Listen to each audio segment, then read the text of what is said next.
Imagine you're 24 years old, sitting in your car in a Target parking lot at 2 p.m. on a Tuesday. You just open an email from your student loan servicer. Payment due, $730. Your checking account balance is $891, and your credit card is maxed out because life kept happening.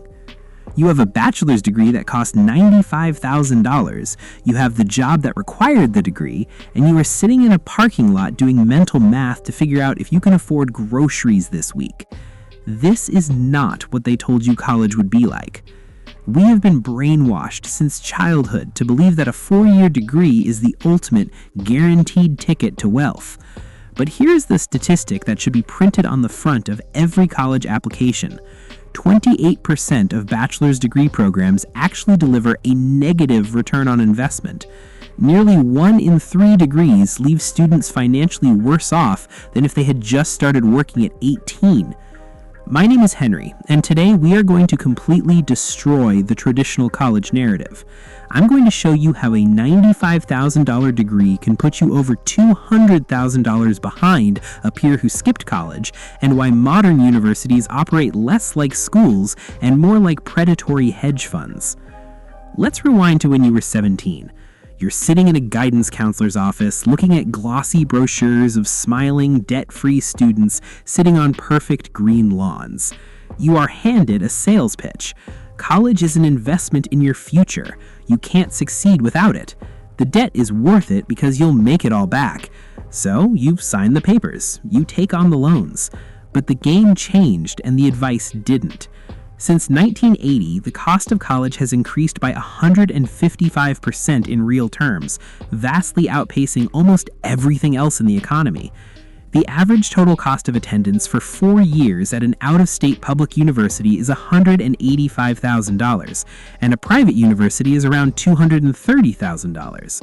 At places like NYU or USC, you are looking at nearly $400,000. You are essentially paying Lamborghini prices for lectures you could watch for free on YouTube. Let's break down the actual math of what this degree costs you, because it is so much worse than just the tuition.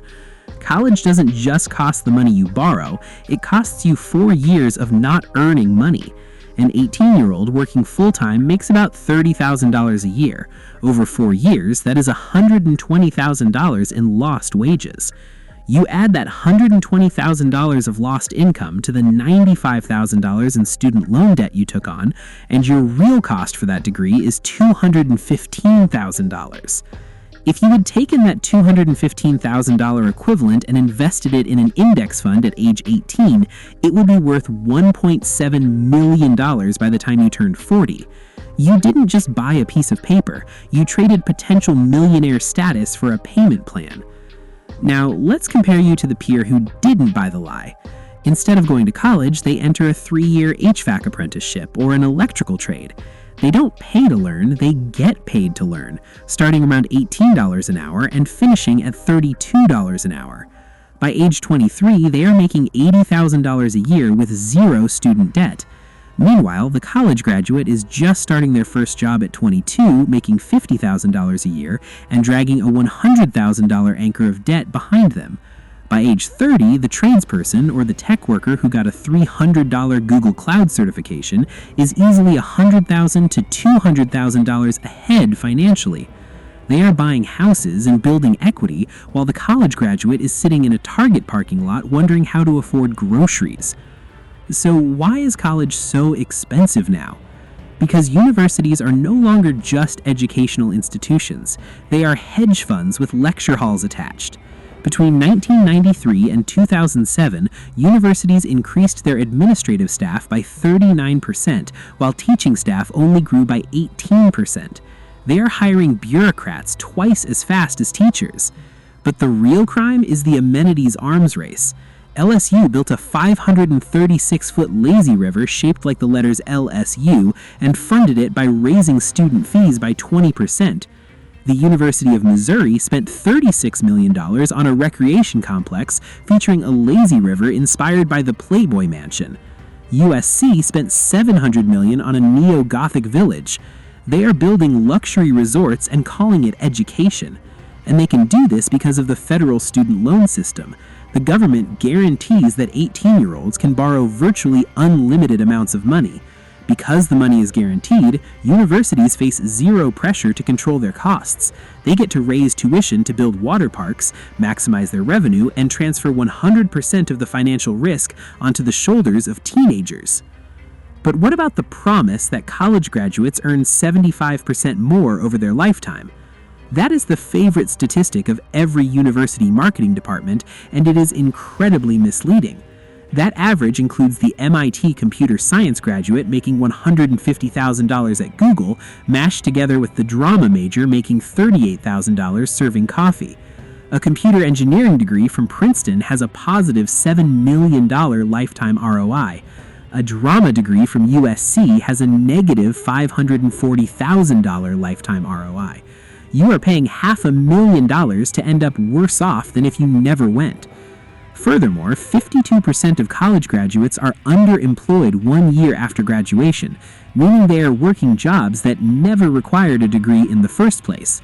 We have baristas with bachelor's degrees and retail workers carrying $60,000 in student debt. 10 years later, 45% of them are still underemployed. We have built a system that funnels everyone to college and treats the alternatives like failure, but the alternatives are where the actual wealth is hiding. Trade schools cost between $5,000 and $16,000 total. Electrical master electricians and elevator mechanics easily clear $100,000 a year, and they start earning at age 20.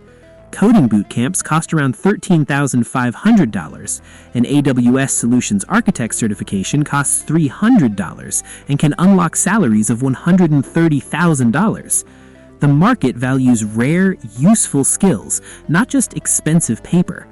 The corporate world is finally starting to wake up. Major companies like Google, Apple, IBM, and Bank of America have actively dropped degree requirements for huge portions of their workforce. The credential is losing its absolute power, while the cost keeps rocketing upward. I am not saying that college is always a scam. If you are studying engineering, computer science, nursing, or pre-med at an affordable state school, the math probably works. But if you are taking out $100,000 in loans to study art history at a private university, the math absolutely does not work. Stop treating college as the default path. Before you sign documents that commit 4 years of your life and 6 figures of your future income, do the actual brutal math. Look at what the specific degree costs, what the graduates actually earn, and what else you could do with that time and money. Because 20 years from now, when you are still making payments on a degree that didn't deliver, nobody from the university is going to call to check on you, and they certainly aren't going to offer you a refund. The system worked exactly as intended. Make sure your life works for you. If this video completely changed how you look at the education trap, hit that subscribe button, leave a like, and share this with someone who needs to hear it before they sign their financial life away. I'll see you in the next one.